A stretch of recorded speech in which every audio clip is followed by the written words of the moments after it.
शुद्धतेची खात्री आणि परंपरेचा विश्वास घेऊन आले आहेत कैलास आडगावकर ज्वेलर्स. कैलास आडगावकर ज्वेलर्स, जिथे सौंदर्याला मिळतो विश्वास. नाशिक महानगरपालिका 2024 सार्वत्रिक निवडणुकीची रणधुमाळी सर्वत्र सुरू असून प्रभाग क्रमांक 17 मधून शिवसेना, उद्धव बाळासाहेब ठाकरे पक्षाच्या आणि महाविकास आघाडीच्या वतीने प्रभागाचा सर्वांगीण विकास हाच आमचा ध्यास हे उद्दिष्ट डोळ्यासमोर ठेवून अ गटातून मंगेश लक्ष्मण मोरे, ब गटातून मंगला प्रकाश आढाव, क गटातून प्रमिला कैलास मैत आणि ड गटातून शैलेंद्र आत्माराम ढगे हे शिवसेना उद्धव बाळासाहेब ठाकरे गटाची मशाल निशाणी घेऊन उमेदवारी करीत आहेत. त्यांच्या प्रचार कार्यालयाचा शुभारंभ खासदार राजाभाऊ वाजे, शिवसेना नेते दत्ता गायकवाड, वसंत गीते, शिवसेना पदाधिकारी कार्यकर्ते, प्रभागातील ज्येष्ठ नागरिक, महिला यांच्या उपस्थितीत उत्साह संपन्न झाला.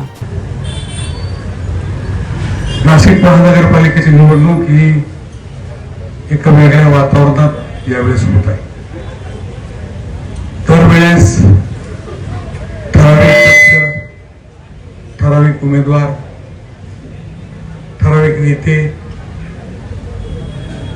परंतु यावेळेस कोण कोणाबरोबर आहे याचा विचार करावा लागतो, आठवावा लागतं, वाचावं लागतं, त्याच्याशिवाय समजत नाही.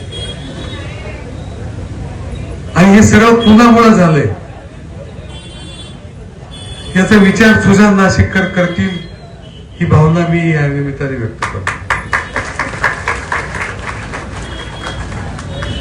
मला आज आनंद या बाबतीत आहे की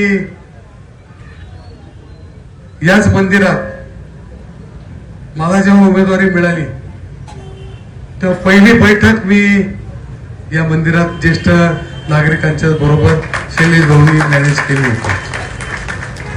आणि त्या बैठकीनंतर मला तेव्हा असं वाटत होतं की मी नाशिकमध्ये नवा आहे, मला कोणी ओळखेल का नाही, माझी ओळख कशी होईल.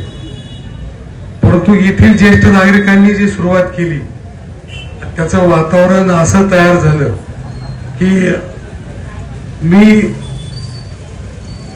खासदार म्हणून निवडून येऊ शकलो. त्याची सुरुवात या मंदिरातून झाली आणि आज ही पहिली सभा याच मंदिरात होत आहे. मला वाटतं हा शुभ शकून आहे. आणि योगायोग मंगेश, शेवटी तुझ्या नशिबामध्ये आम्ही आहे ना आमच्या नशिबात तू आहे.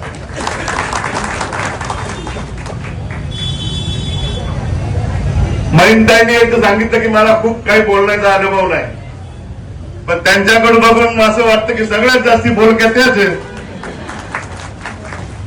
दांडगा जनसंपर्क आहे. आणि आमच्या नानीचे तर मी मनापासून आभार मानतो की एकनिष्ठ शिवसेनेची ही वाघीण राहिली. ही वाघीण आमची नानी एकनिष्ठ राहिली. अनेकांनी घाव घातले, घर फोडण्याचं काम केलं. राजाभाऊंनी सांगितलं कोण कुठं जाईल सांगता येत नाही. 80% समाजकारण आणि 20% राजकारण, या सगळ्या गोष्टी बाळासाहेबांनी आमच्या रक्तामध्ये भिनवलेल्या. खासदार फोडले, आमदार फोडले, चिन्ह पळवलं. आता आमचे घर फोडायच्या पाठीमागे लागले होते. आढाव कुटुंबाला किती आमिषच दिले. एक कपाळ करंट आपल्यातून निघून गेलं आणि तिकडे जाऊन बसलं. त्याच्याकडून पैसे काय, त्याच्याकडून पैसे काय, त्याच्याकडून पैसे काय. अहो, अख्ख्या कुटुंबाला मी दिलं, बरोबर राहिलो, माझ्या विरुद्ध काम केलं. काय मिळवलं तुम्ही? कुठंतरी राहताना काहीतरी निष्ठा ठेवा की नाही. वडिलांना महापौर केलं पक्षाने, शिवसेनेने, तुला सहकार क्षेत्रात आणलं, अशा गद्दाऱ्या करता. मी दुर्गा मातेच्या मंदिरासमोर बोलतोय, हे गुरुजी, आणि या दुर्गा अख्ख्या समोर बसलेला आहे, हा नायनाट केल्याशिवाय राहणार नाही. या ठिकाणी आदरणीय गिरीश महाजन म्हणताय आम्ही 100+ जाऊ. मला गिरीश महाजनांना विनंती करायची, त्यांना विचारायचं आहे का 100 लोक प्युअर भाजपचे तुमच्याकडे उमेदवार आहे का, हा पहिला तुम्ही उत्तर द्या. तुमच्याकडे 100+ निवडणूक उमेदवार निवडून येणार आहे, तर तुम्ही या फोडाफोडीचं राजकारण का करतात? हा खरा प्रश्न आहे. त्याचं कारण असं आहे की त्यांच्याकडे माणसं नाही आहे. जे निवडून देतील असे माणसं त्यांच्याकडे नाही आहे. ते माणसं आदरणीय उद्धव ठाकरे यांच्या पक्षामध्ये आहे, कारण सातत्यानं त्यांना समाजकारणाचा वारसा आहे. आणि म्हणून पक्षाचे लोक फोडायचे आणि त्या ठिकाणी त्यांची पार्टी वाढवायची एकमेव धंदा झाला. आज बघा, देशामध्ये भारतीय जनता पक्षाची सत्ता आहे, महाराष्ट्रामध्ये त्यांची सत्ता आहे, परंतु इतके वर्ष सत्ता असताना देखील आज महाराष्ट्राचा विचार करा. या महाराष्ट्राच्या मध्ये, या राज्यामध्ये काय परिस्थिती आज निर्माण झालेली आहे. विकासाच्या दृष्टिकोनातून कुठले काम होताना आपण बघतोय, याचा विचार सर्वसामान्य लोकांनी केला पाहिजे. यावेळी मान्यवरांनी प्रभागातील जनतेशी निगडीत विकास कामे ही संकल्पना समोर ठेवून निवडणुकीला सामोरे जात आहोत. आपण सगळ्यांना मतरूपी आशीर्वाद देऊन आम्हा चारही उमेदवारांना मशाल या निशाणीच्या समोरील बटन दाबून विजयी करावे असे आवाहन उमेदवारांनी केले आहे. त्यावेळेस नाशिक महानगरपालिकेमध्ये सर्वात चांगला नगरसेवक किंवा सर्व निधी संपवणारा नगरसेवक म्हणून माझी निवड झाली होती. त्यावेळेचे रस्ते, त्यावेळेचं घरातलं पाणी, जे पाणी तुमचं एकदा यायलाही त्रास होतोय, ते पाणी येत नाहीये आता. रस्त्यांची हालत, मागे वसंत भाऊ गीतेंची एक मुलाखत आली होती, अतिशय सुंदर मुलाखत होती नाशिक शहराच्या बाबतीत. काय वाटोळं करून ठेवले 8.5 वर्षामध्ये. केंद्रात सरकार तुमचं, महाराष्ट्रात सरकार तुमचं, राज्यात सरकार, शहरामध्ये देखील महापौर तुमचा, मग निधी कुठं मिळाला नाही तुम्हाला. मी तर माझ्या विरोधी पक्षाच्या उमेदवाराला चॅलेंज केली होती की आमदाराच्या जे काम आहे, आमदाराच्या कामाच्या आडून न लपता तुझे 2 कामं दाखव, मी तुझ्या विरोधात फॉर्म नाही भरणार.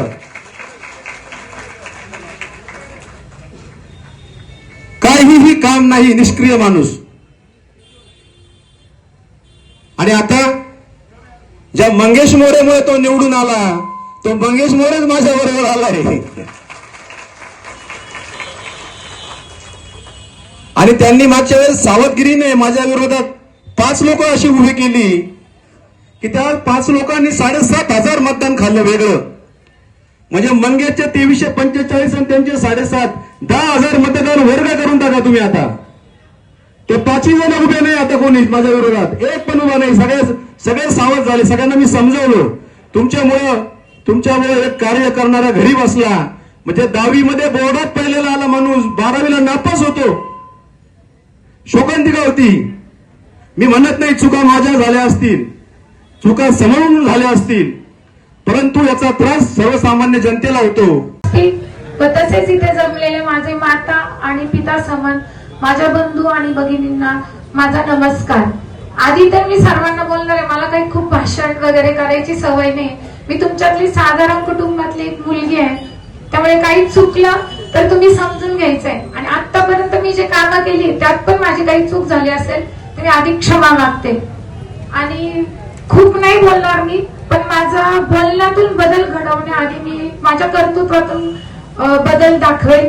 तुम्ही एक संधी द्या, एक सकारात्मक मत मला द्या आणि त्याची नक्कीच संधी करून नक्कीच तुमची मनापासून सेवा करेन.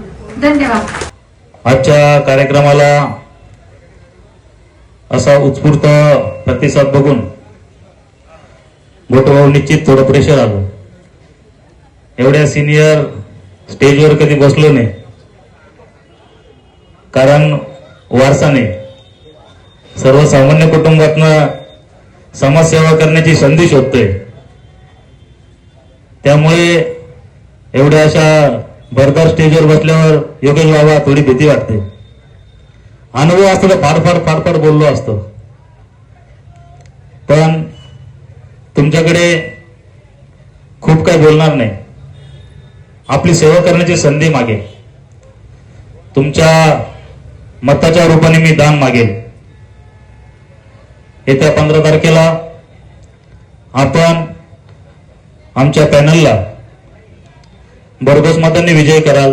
प्रभाग क्रमांक 17 मध्ये मशाल निशाणी घेऊन शिवसेना उद्धव बाळासाहेब ठाकरे गटाचे 4ही उमेदवारांचा प्रचाराचा संपूर्ण प्रभागात जोरदार पद्धतीने प्रचार होत असून या प्रचारात प्रभागातील नागरिक स्वयंस्फूर्तीने सहभागी होत आहेत.